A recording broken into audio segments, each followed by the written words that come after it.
All right, you're listening to Channel 98.9, and it's time once again for Blue Zone's Project Corry update. And I have in the studio Shannon Wohlford, engagement lead, Ashley Lawson, policy lead, and Jennifer Eberlein, organization lead. And it's great to have all three ladies back in the studio today. Welcome. Thank you. Thanks for having us. Yep. And before we get started, for those that are not familiar with Blue Zones, just real quickly explain the project in about 30 seconds. Shannon, you want to take that? So Blue Zones Project is here in the Corry community for 3 years, and we're working to improve community health and well-being. The project is funded through the 3 health systems, UPMC, Allegheny Health Network, Highmark, and Corry Memorial Hospital, an affiliate of LECOM. So we work really through 3 areas: people, places, and policy, and that's what we're here to give you a little update about today. So we're going to just do a quick look back over 2020 and see what we've accomplished, and really congratulating the community, because it's you guys that are making the change. So I'm going to start with my area of engagement. This is where we are really trying to get people to apply healthier habits to their life. And so we get people involved with the project. First of all, we'd like to talk to people about what Blue Zones is, what it means, and we present what we call Blue Zones Story. And we provide an opportunity for people in the community to take a personal pledge. And when people hear that word pledge, I don't want anyone to panic. We don't want your money. This is simply a form that provides you with a lot of good information, but it's an opportunity for you to connect with us. You give us a name, your zip code, and an email address, and that way you can continue to learn more about Blue Zones and find out all of the activities and events that we have planned here in the Corry community. So we've done things like cooking classes and purpose workshops and walking moais and purpose moais and potluck moais. And we do all of these to help people really have the resources and the support that they need in order to apply healthy principles. So that's really what drives the engagement activity. Is we follow the Power 9 lifestyle principles. Those are those 9 commonalities that we found when Dan Buettner, the founder of the Blue Zones Project, did his research and identified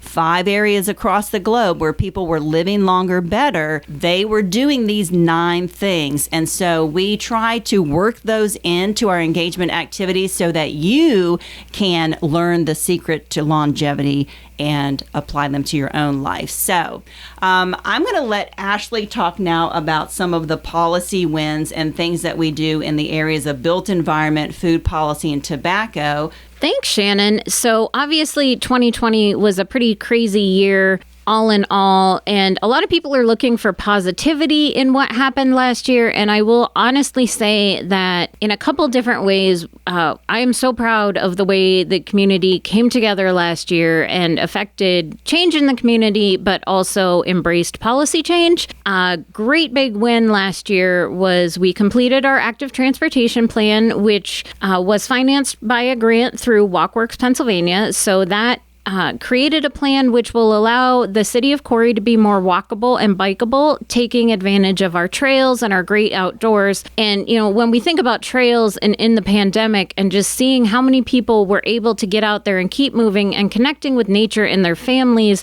despite not being able to do some of the things they would normally have done, very proud to have those trails here in Corry as a resource for us. Other things we worked on in the area of built environment, we held a marquee charrette talking about what the next big changes should be, but we also did a lot of work in food policy, partnering with a lot of local organizations as we saw a surge in need for hunger relief and helping people to navigate that system that they may have never had to navigate before, but also ensuring they still had access to fresh and healthy things and knowing how to cook them. We were fortunate to receive a $1,000 grant, which allowed the farmers market to purchase hand wash stations, some signage, masks, and other things that were necessary for them to open under state regulations after COVID or during COVID. And without that grant, our farmers market may not have been able to keep up and running. And it's so important to support our farmers markets because the people vending at those are our friends and our neighbors. They're not just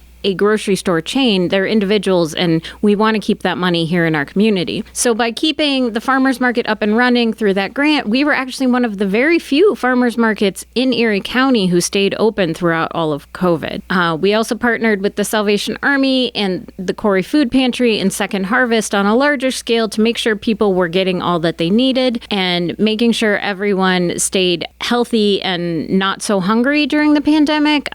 Big shout out to anyone who volunteered or worked or donated to, especially the children during that hard year. Very proud to have been a part of that. We also are launching some virtual cessation classes for those who are looking to kick the habit of smoking or vaping in 2021. So spend some time developing a virtual course load so that people can experience that within the safety and comfort of their own home, not only because COVID, but because for a lot of individuals, it takes a lot of time to travel to those classes, or if it doesn't align with your work schedule, it's harder, and we want to make it as easy as possible for people to quit smoking.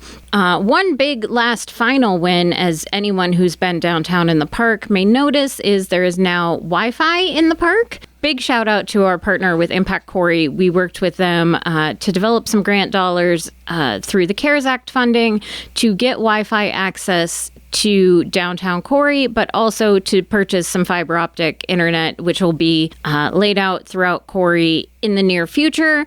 So that as we look back on 2020 and think about the difficulty connecting not only for students in schools, but people who are now working from home or individuals who are receiving medical treatment via virtual visits, or just staying connected with friends and family when you couldn't go out and visit them. We know through Blue Zones Project that connection is so important. And as we shift in the way the world works, it can't always be a face-to-face connection, although that's always going to be best. But finding ways to do it to keep everyone happy and safe and healthy, but also connected and moving forward in their lives.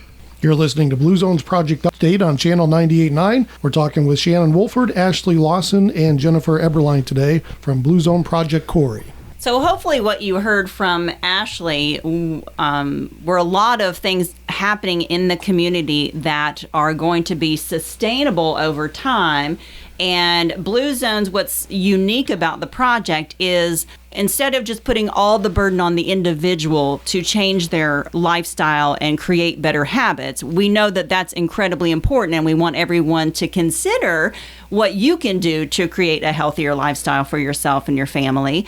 But we know that we need to build out an environment that makes healthy choices easier. And so Jennifer's going to talk to us a little bit about what she does in the Places work to, again, impact that environment so that healthy choices are easier for everyone.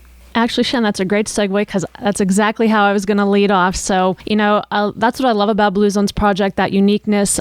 You partner with the community to make changes in the environment to either make healthy choices easier or maybe even the default choice. So organizations are a big part of this project, and their partnership is extremely important. So when I say organizations, we're talking work sites, schools, grocery stores, and restaurants.